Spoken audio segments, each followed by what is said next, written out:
The golf swing in its many centuries has evolved, but has it truly evolved much in the past 100 years? Outside of newer, stronger equipment, has the core motions of the golf swing changed or basically stayed the same? Today we're going to take a look at the golf swings of Ted Ray, Harry Vardon, Alex Ross, and Walter Hagen from over 100 years ago and compare the similarities of the unique motions to what we see today. Was Gary Player correct in his statement saying there is nothing new about the golf swing in the past 100 years? I'm inclined to believe him, and after watching this video you may decide to stop listening to the self-proclaimed gurus promising you that magic move. There is no magic move, but there are similarities, most notably with the body, and you can surely learn from them and adopt them in your swing. If you enjoy this video at any point in time or find some education out of it, please let us know by commenting, liking, sharing with other golf swing nuts. And if you want to follow our journey of free education, please consider subscribing, as we do send profits from this channel and our development academies around Southern California to the Heal the Hood Foundation in South Africa to assist introducing golf to the low-income children. But enough of that organic cider. Let's get ready to step back in time and witness the great Harry Vardon and Company.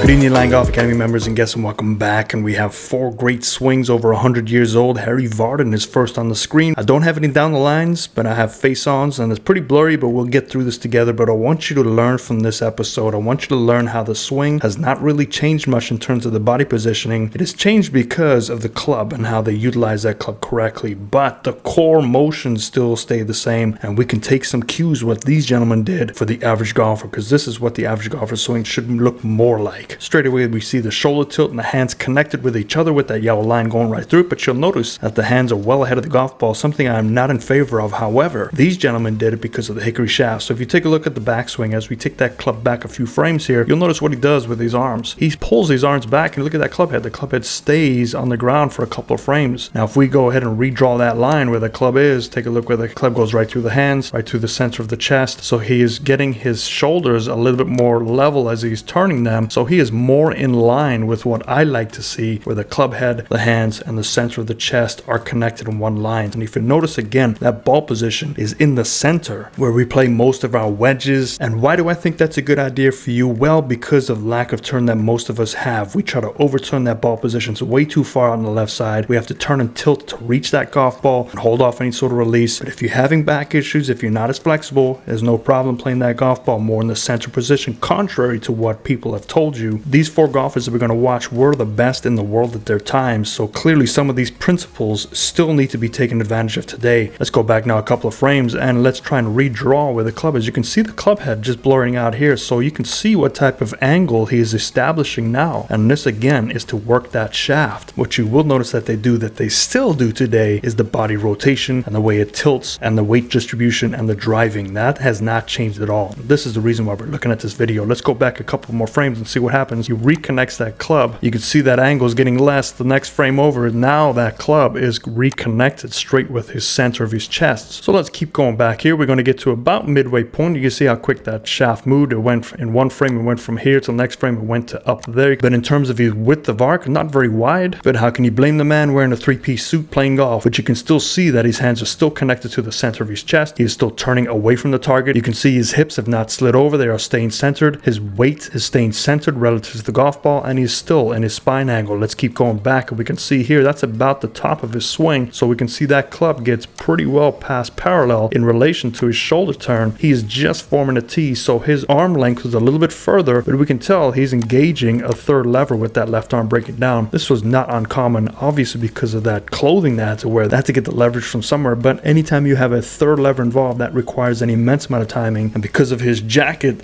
he needs to get that club back somewhere. So look at the turn though. He's still in his spine angle, still hasn't moved over that right brace line, just ever so slightly. He's readjusted his tilt a little bit to face into the golf ball, but that is by design, because once he drives into it, that's where his lower body is going to activate towards the target, forcing his upper body to fall back slightly, and he'll fall back into his initial tilt. And this is where he needs the hands of David Copperfield to make this work. Watch this left hip drive straight into the target, and that's going to help his weight distribution. You notice that right leg hasn't done much. His hands are still behind the game there. They're a little bit on that right shoulder, but as he comes down down into it. Watch the hand release now. Okay, so we just clean up the lines. We can see that he's leveling out to the golf ball, and this is where his center of his fulcrum is, where he's rocking back and forth around there, and that is caused by the hip swaying back into the target. You can see as he comes down, he has to get those hands involved, because in relation to where the golf ball started, it is still pretty much engaged, but more of his body's leant forward, causing his hands to release early. So we can see right at impact, if this was a ultra high definition slow motion camera, we can see that that left wrist angle has completely broken down, but he had to because of that club shaft. But once you take a look at the follow through, you can see the right hand completely over the left side. But what do you notice on the turn? He is still turning. Look at this release point. Look at that right hand over left, and where are they pointing? Straight to the chest. He is not tilting as much. We don't see much gap between his arms, where nowadays we can throw a basketball in that hoop. So today the biggest difference is playing that ball position up, hanging back, tilting and turning, and that tilting is what's really killing lower backs. Shoulders are leveled out as he's standing nice and tall. We see a lot more knee bend because he's not driving up as much. This is more of a rotational motion. So if you can copy some of this, I would definitely work on that ball position if you have trouble turning. Let's see who is next. All right, next on the screen we have Ted Ray. Now Ted Ray also looks like he forward presses us a bunch, but just like the last gentleman, let's take a look at that hand action. We can see as he takes that club back, he starts to pull his hands in alignment with that club again. What is he doing? He's connecting that club shaft to the center of his chest, and that is a big thing I want you to pick up from this. We'll notice that he does slide a little bit more over to the right side as he takes that club back. It is now connected here to his center of his chest, so he's done his job. And as he gets that club to the very top, this man starts to tilt the other way. We can see where his club shaft is pointing in relation to his turn, so not a lot of turn from him. He gets sub 90 degrees, so that club is definitely moving past that tee. We'd like to see our club get no further back than there, so he has all this extra angle that he's built up that he has to retime. Most notably, again, you can see that left arm breaking down, and that has to do with that super tight jacket. And we can see the upper body is leaning slightly left of that target. So while he is turning with his lower body, his upper body is leaning towards the target. Now he's going to counteract that. If you take a look at his leg drive, as he comes on down through, his legs initially drive. You see that left knee goes straight from where the golf ball is to where the impact line should be. So this driving of the knees is what helps, and it's hard to tell if he's pulling that left knee towards the impact line or driving with his right knee. I think it's a combination of both, but if you take a look,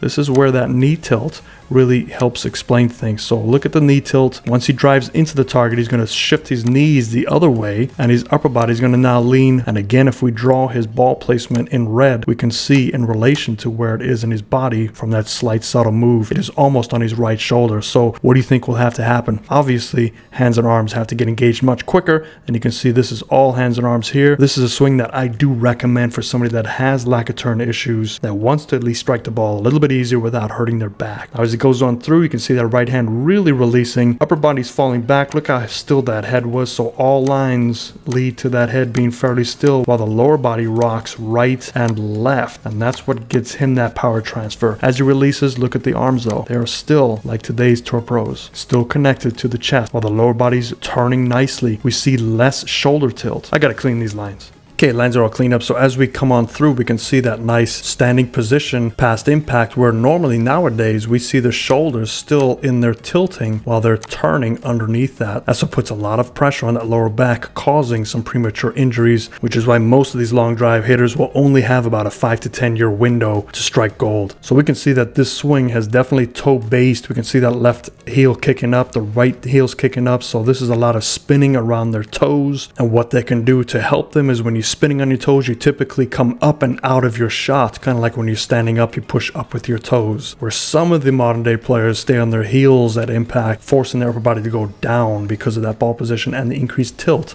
When we finish, we see still in pretty close to that initial spine angle back here, but he's just moved over to the left side to get that weight distribution going towards the target. Let's see who is next. Okay, on the screen here we have Alex Ross. Now, Alex Ross is a very, very good swing. This is more like a modern swing, so he might have been a little bit ahead of the game here. We can see that the hands, again, what do? They pull back. If you draw a line from the club shaft out to his left arm, that's where he sets up, only because the shaft needs to work. Right there's the club starting to move. Look at where his hands are. They're now not connected to the center of his chest. So at some point it has to happen. I prefer to see it happening right away in your setup. So if you aren't set up like that, give that a try. But let's take a look at this backswing. We see not as much hand manipulation as the other two that we saw. We see the shoulders turned about halfway, gets to the top of the swing. That's where the arms pull inside. And you take a look at that right leg. It's stiff against that right brace line. So this is all just turning with his body. So from here to here, it's all body turn. He doesn't really get his arms and hands as engaged as the other two that we saw. And we can see the club shaft is sitting up over here, which is more like a next generation. As he comes down through, we can see that left leg. Watch that left leg action. It's going to slam to the ground. So this is very much like Jack Nicklaus. So you can kind of see where Jack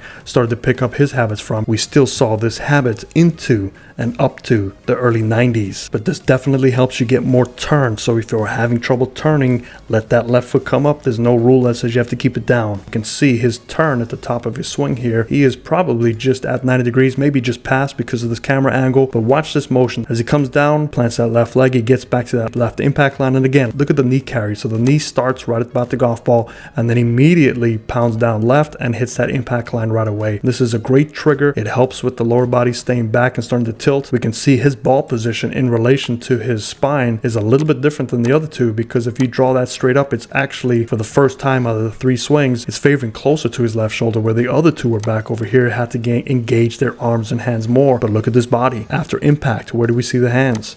Right in front of the chest. Where do we see the hands here? Still in front of the chest. So from impact after, these swings are identical to the current swings that we have on tour. Great footwork again. They're on their toes. You see that left heel falling back. That means a lot of rotation is happening. He's almost snapping that knee back left. And we can see that nice tall follow through. We see his upper body leaning slightly back with not a lot of hip drive. And that hip drive is what causes tilting. If you have a ball placement in the middle, you don't need as much tilting to get to that golf ball. But if his golf ball was out here where some modern players have it now, the only way to get that is to get your left hip to brace that impact line and tilt. So tilting is what is killing lower bodies. This lower body looks like it can handle it because he's finishing much flatter, and he finishes flatter sooner. So try your best to emulate some of this stuff. Let's see who is the final one. We saved the best one for last. All right, Walter Hagen on the screen. This guy was an animal back in the day, and you can see how wide the stance is. Now, when you have a wide stance, it is very hard to turn, so he has to start to manipulate the body slightly. So you see the hands are connected to the center of the chest. They're slightly ahead of the golf ball. But again, does he reconnect like the others do? A little bit, but you can see that shaft. That shaft is already whipping back. So yeah, he keeps his club head down there. So he's reconnecting slightly. He's not going to be able to turn as much. You can see with that width of stance, it really locks your hips. So he has to do something to get that extra turn. And watch what happens. If we take that club back, we can see a big tilt. So his left knee collapses, and we can see that left knee tilt. What does that do to his upper body? It starts to lean towards the target. That's his way to increase that turn. So he has a really wide turn for the day. Look at the club head. The club head just gets to that tee. It forms a tee on his turn. It doesn't get as far back as the others. We can see that left arm isn't quite breaking down. Let's look at the same move happen. Look at that left heel. That left heel is going to plant. Watch that left knee. It's going to go from the ball position to that impact line right away. So this is how they were able to rewrite themselves. And his center of his ball is basically where the center of the club was at address, but he's definitely driving. But unlike the others, that right knee is going to stay there. And this is the first time I've seen this in an older swing, where watch that right leg is going to stay connected to that left shoulder as he strikes the golf ball. This to me is one of the first indications of a modern swing where they started to use their body more, and he had impeccable timing to work that shaft. But take a look at his right leg, how it's straightening up and it's meeting his left arm. He is connecting his lead arm with his trail leg, forming that same angle. Now he will stop the turn and release that club head right here. He doesn't turn open, but look how he's driving up. And now we'll see the left knee snap in. So that last second snapping in while he's pushing with the right leg really connects everything to that core where his hands are. But look at that tilt. We don't see as much tilt as we do today because he doesn't need his hands and arms to be out in front. We see that gap between his arms versus the other players. So this one may have some lower back issues, but in relation to the body position, look at the hands. They're still right in front of the chest. The body is definitely driving, and as he strikes the golf ball, his upper body has to play catch up to alleviate some of that pressure on his lower back, and we get this unusual finish. But what does it match? It matches where his leg was straightening out. So it's just pushing that power in that straight line. So these 4 swings were very unique. They were definitely different than what you've been used to seeing, what I'm used to evaluating, but it was really cool to do it because it just shows you that the body has not really changed much. That's where the power comes from. Now over time, his club shafts have gotten heavier and stiffer with steel, and then we went to graphite. Now they make graphite shafts that are better and stronger than steel. We can see how the modern day player can get away with putting that golf ball out in front and turning and tilting, but that requires an immense core body rotation and strength. So unless you have that lifestyle where you can afford it, don't bother doing that. Start to emulate these guys. Put that ball position closer to your center. It's okay to use your wrists and hands a little bit more if you can't turn. It's all to protect the back from tilting. So I hope you like this quick trip down memory lane. I hope it makes sense to you. If it doesn't, let me know in the comments below. But I appreciate your support. I'll see you next time. Fairways and Greens.